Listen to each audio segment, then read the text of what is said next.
Welcome back, everyone, to Money Show's virtual expo. We are pleased to welcome Robert Kelley.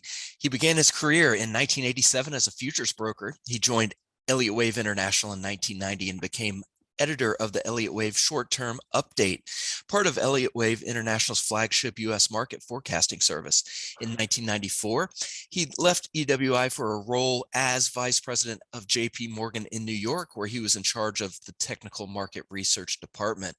Mr. Kelley later served as a consultant for the HSBC Securities and thereafter developed a proprietary options trading system. In May 2000, Robert rejoined Elliott Wave International, where he now provides analysis of Elliott Wave International's U.S. intraday stocks pro service. Robert, thank you so much for being here. It's all yours. Okay, great. Thanks so much. And glad to be talking to everyone. Good afternoon. At Elliott Wave International, obviously one of our primary tool, of course, for analyzing the market or various markets is the Elliott Wave principle. And the price action definitely tells so much more than just fundamentals. That's how we look at it. But the interesting thing about the stock market, which is the area I cover, is it has so many great indicators associated with it, such as volume, advanced decline, put call ratios, sentiment, various indexes.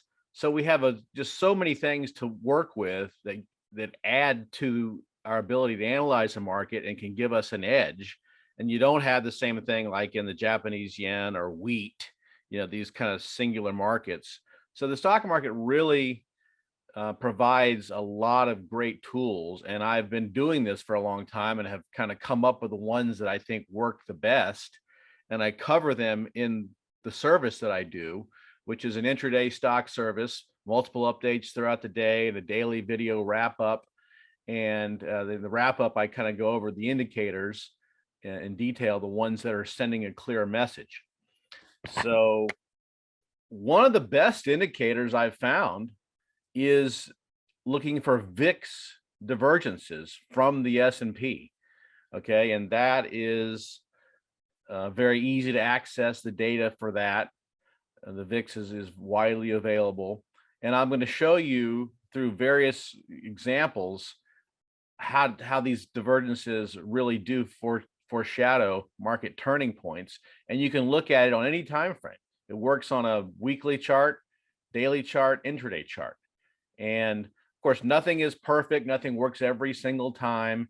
And the best way to do this is to combine it with the wave count to try to identify significant turning points, because you can get these VIX divergences and they show up a little bit early. All right, so we'll also look at some proprietary indicators I've come up with and also feature in the service that I do. All right, so again, from numerous examples, we're going to look at how when the VIX, the divergence I'm talking about, the way to describe it is that when the VIX does not make a new low as the S&P makes a new high, that warns that a market top is close at hand, or at least coming relatively soon.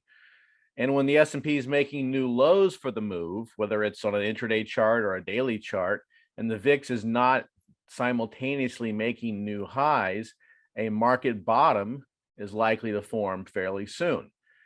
Now, the question of why this happens is up in the air as far as I'm concerned, but it works.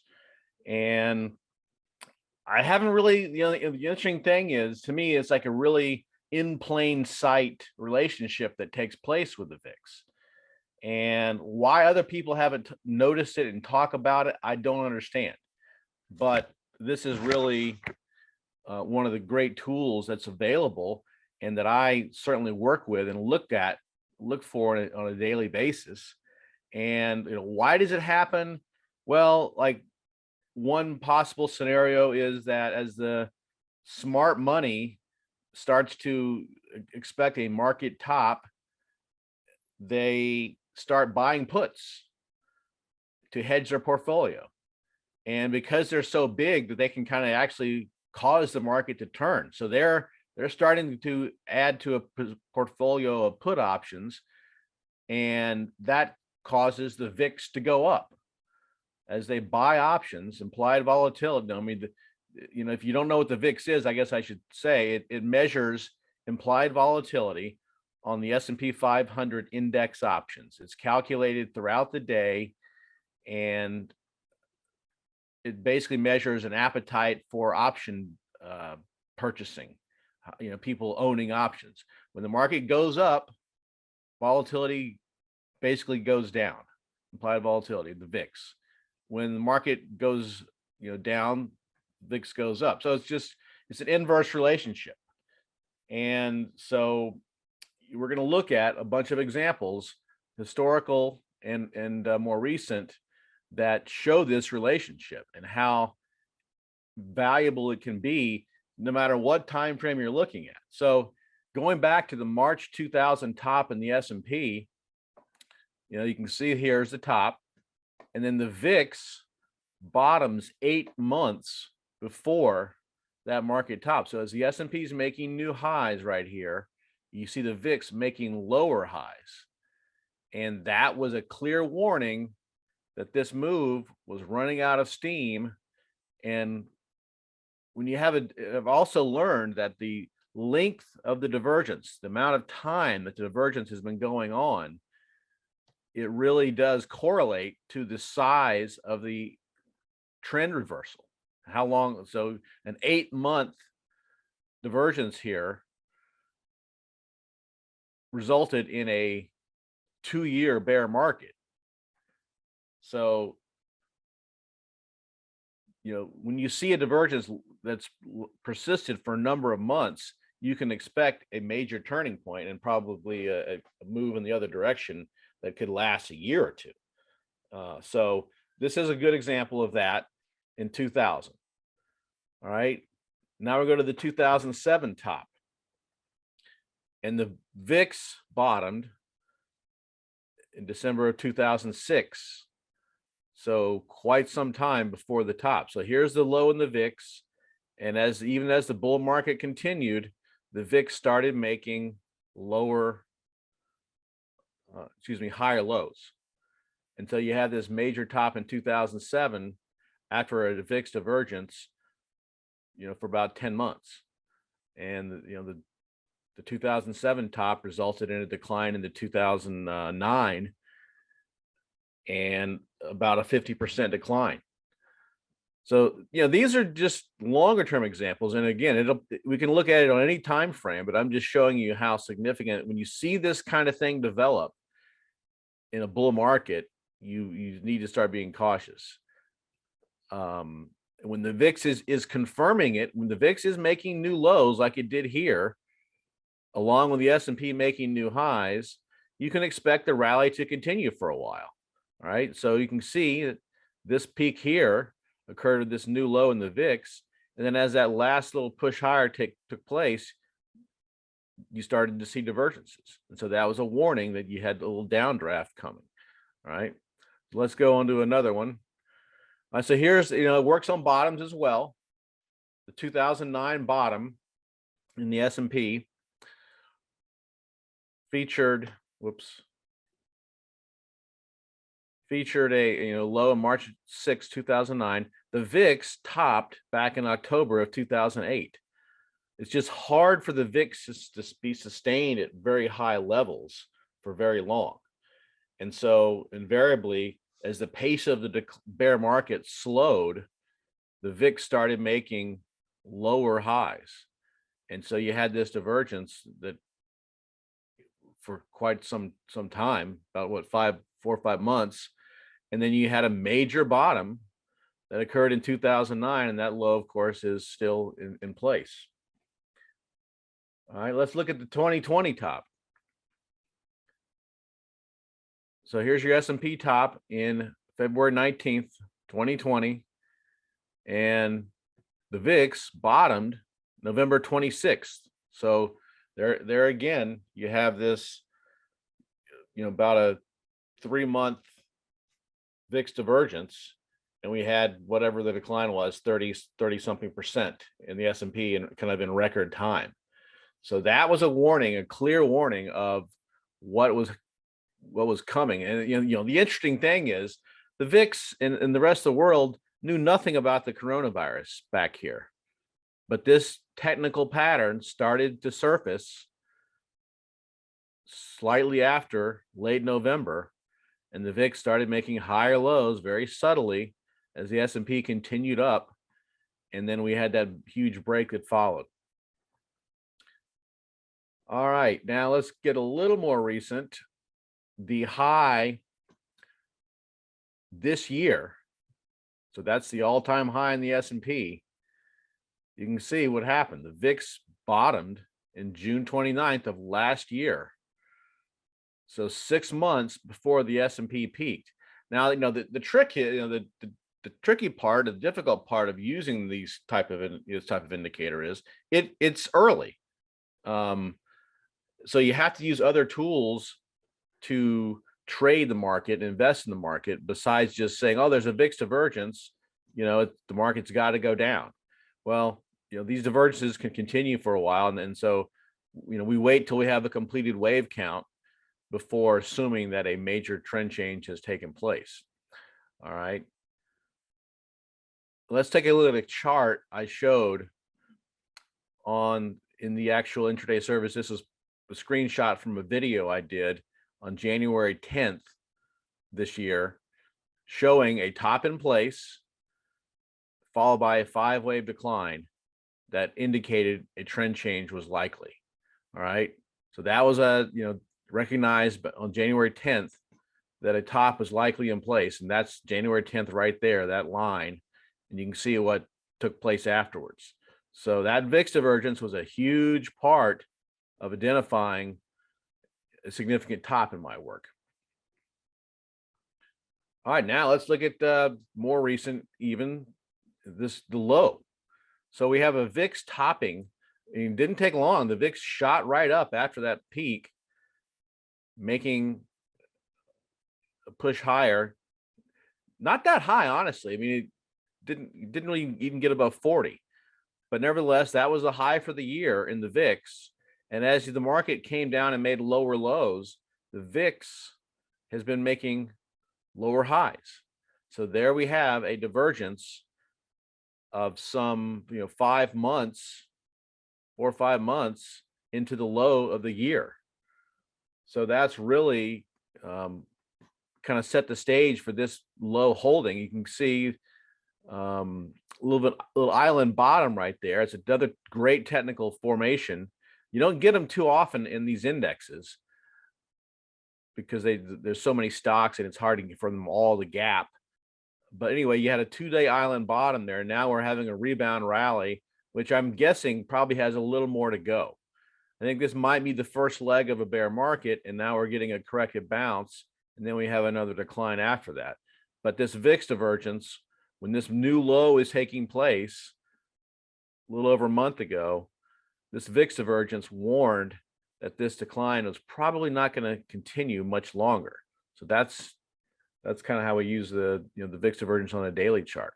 Now let's look at some intraday charts.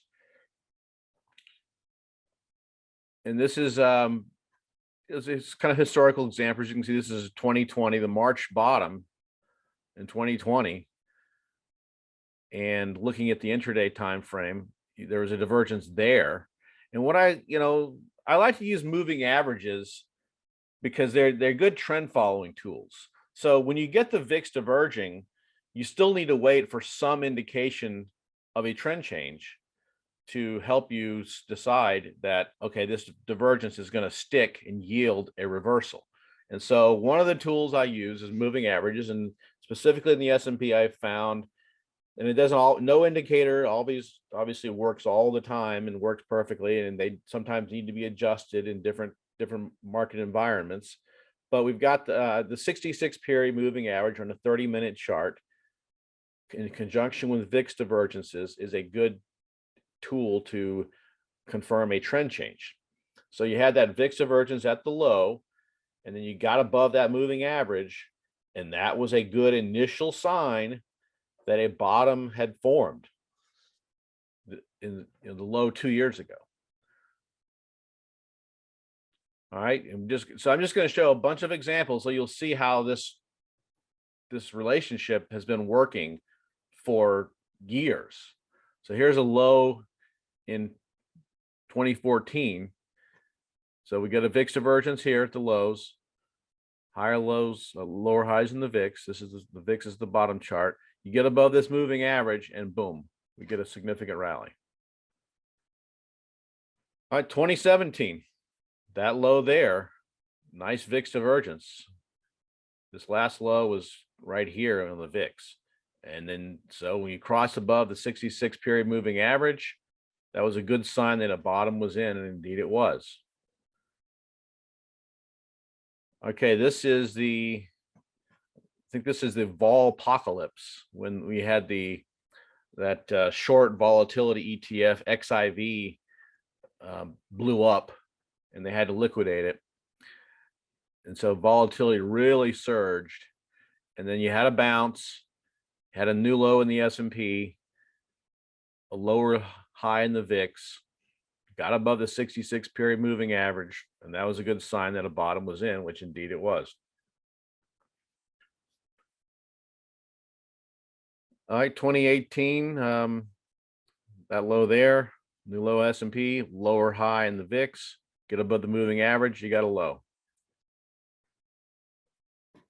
In October of 2018, further continued VIX divergence, get above the moving average, bottom was in.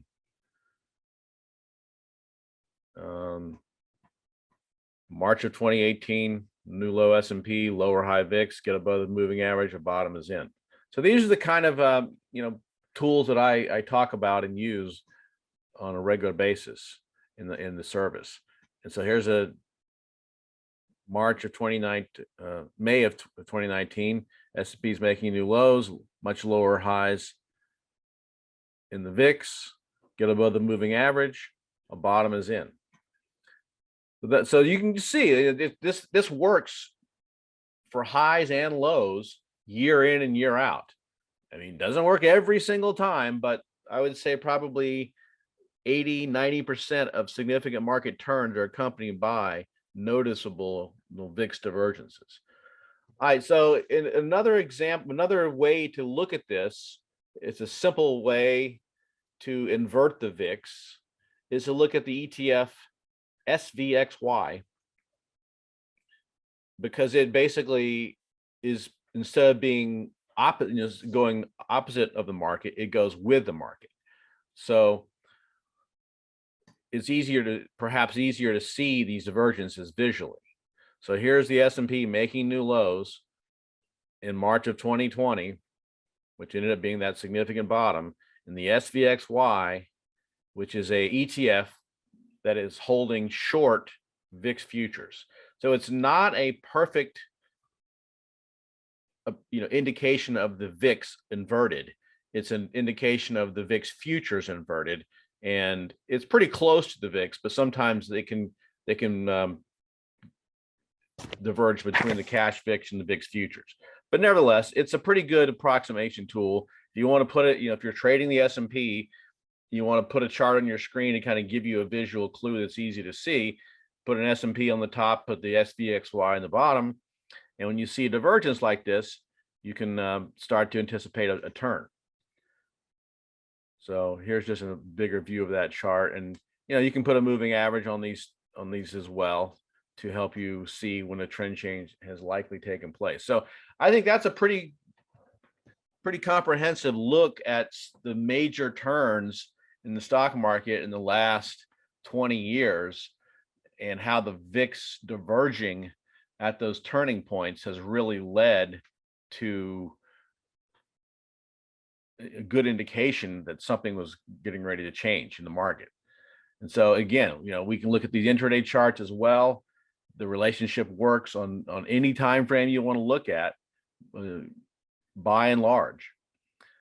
So that's something that I track every day, and if you want to kind of get some help following that, that's something that I cover.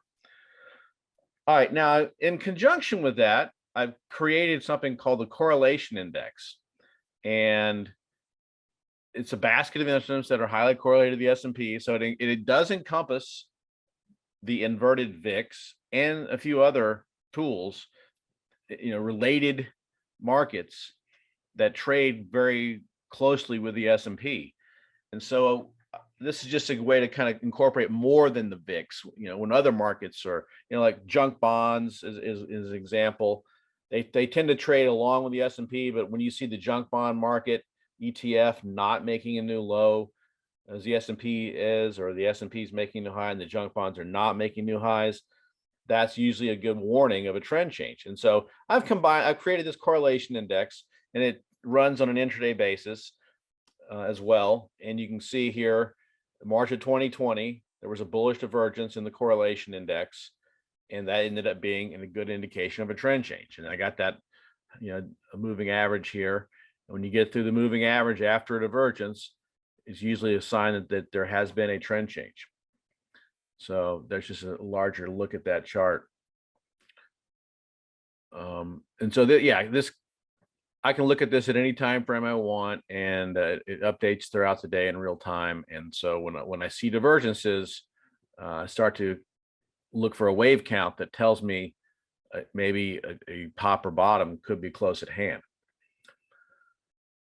All right, another indicator I've come up with, and I've always struggled with how to do this, and I got a eureka moment earlier this year, and I found a way to combine.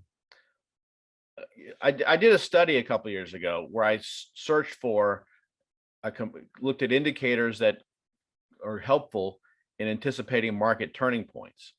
And that's when I found that the VIX by far was the best indicator that you could look at, whether you want to look at RSI or advanced decline, related markets, that the one that gave the most accurate signals was the VIX.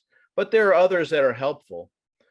But the difficulty was, how do you combine them together, because they're all disparate. They all have different expressions of how they move. They're scaling. And so I came up with a way to take them all, combine them in a 0 to 100 scale. And what I look for, it's a very sensitive indicator. It's kind of a short term. You can see it swings pretty widely between 0 and 100. I look for divergences here as well. So this is a proprietary indicator I come up with. I show it every day in the service. And you can see that the high early this year was accompanied by a very significant divergence here in the KSI. And this low here had some bullish divergences. You had some further bullish divergences as this decline continued. And now we've had a pretty good push higher. And usually what I found is, when you get a fresh new high like you did here back in, it's like November of last year, that the S&P usually has follow through. It rarely ever tops simultaneous with this indicator. So you see there's a lot of follow through and finally a peak. So that definitely was helpful in thinking that this high was going to be pretty significant. When you have again, the time of the divergence, the duration and the length of the divergence is closely correlated with the size of the turn that occurs in the market, the resulting decline in this case. So this is a pretty cool tool that I've got that I'm looking at every day. And I came up with another one. This is not so much it's proprietary really, but it's just a combination of 3 sentiment indicators. I found that no one sentiment survey, no one sentiment tool is perfect. And sometimes they can kind of become an outlier. So I decided to combine a few of the best ones and come up with my own sentiment composite. So I calculate this every day, and you can see that this year it got down to 16.22, and that was the lowest reading since March of 2020. So that's the lowest reading in 2 years that we got to at this recent low. So that was a warning sign that sentiment was overdone, and that a bounce was certainly a strong possibility. And that's what we're seeing here. So that's been another tool that I cover every day. And sometimes you actually get divergences in sentiment, not always, but you can see here the S&P was making its peak, sentiment makes lower highs. It tends to be that way for tops more than bottoms. So, you know, the bullish enthusiasm really surges, the market goes up, and then you have a pullback, and then you push higher in the market, and the enthusiasm isn't quite as sustained, lower sentiment readings as the market's making new highs, and that often warns of a reversal. But bottoms tend to be much more fear oriented. You know, tops are more greed based in the stock market, bottoms are more fear based. And so sometimes you get the real sentiment extreme simultaneous with the low. All right, so these are some of the tools. I mean, I didn't talk much about the wave count and the wave principle, but I'm just showing that these are some great tools that I've latched onto that I use in the stock market every day in combination with the wave count to try to give us an edge on calling the market. So if you want to check out the service, we've got a link here that should be, I guess, sent out here, and you can just, if you want to just type it in there, that's what it is. And it takes you to a page where my service is discussed, and allows you to subscribe if you'd like to do that.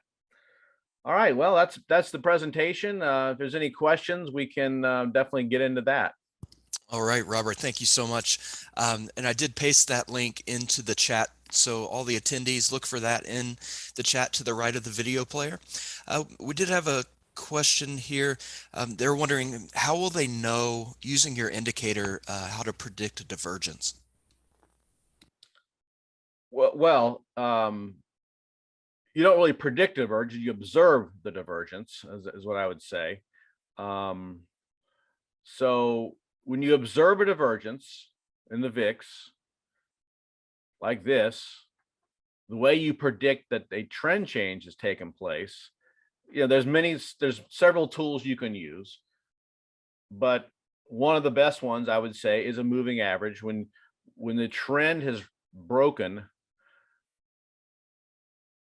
after a divergence has taken place, you need to wait for signs that the trend is reversed. And so this is definitely one tool. After you observe the divergence, wait for a trend following tool, and you can use trend lines, you can use previous highs and lows. Like, for example, you can say, well, if you get above this high, then this downtrend is probably over, or in case this moving average. And the thing I like about moving averages is it follows the market. So it keeps getting closer and closer to the action. You don't have to wait for it to go all the way back above a previous high, for example. So that's definitely one of the tools I would use is when you see a divergence, wait for a break of a moving average or a previous high or low in the market. All right, excellent. Thank you so much. Another viewer here, they're wondering, does the VIX foretell the future trend of the S&P by months? Well, it does seem to. I mean, I showed you those examples of the 2000 top, the 2007 top, the 09 bottom, the high in 2020. I would say the average of VIX divergence was probably like 5 months. So, yes, it definitely seems like it does start to turn well in advance, months in advance. And that's a great tool. I mean, if you're just a long only stock investor and you're in a bull market and the VIX is continuing to make new lows, you can be pretty confident that bull market has more to go. But if you're 3-4 months in the new high ground in the S&P while the VIX is, bottom 3 months ago, definitely start to take notice and start to prepare for a trend change in the stock market. All right, thank you. Another viewer here, they're wondering, where are we in the longer term Elliott Wave count right now? Well, it's debatable. My bailiwick, my assigned time frame is short term, but there's two main scenarios. I kind of lean to the idea that we've had the first leg down in a bear market. that this recent decline from the high this year is a leading diagonal, wave 1 or wave A, and now we're undergoing a rally in wave 2 or wave B, and it probably has a little more to go. And then once this bounce ends, maybe, who knows, like a 50% retracement of this year's decline, then we roll over and go down again. There is a more immediately bearish count, but the reason I'm not super confident of that is all those bullish VIX divergences I showed at this year's low, number one. And number two, that we had the really oversold sentiment readings. This current bounce has kind of gone a little too far to confidently be viewed as part of an immediate downtrend. So I tend to think that we're in a bear market bounce, goes a little higher, and then it starts to head down again. All right, Robert. Well, excellent presentation today. Thank you so much for taking the time out. It's greatly appreciated. All right, Mark, thanks very much as well. Not a problem. All right, everyone. And look for that link. I did paste that into the chat. So be sure to click on that and check out that web page, and stick around. We have more great content coming up. You're watching Money Show's virtual expo. We were just speaking here with Robert Kelley of Elliott Wave International. Stick around. We still have more content coming your way today and a full day tomorrow. Thanks for being here.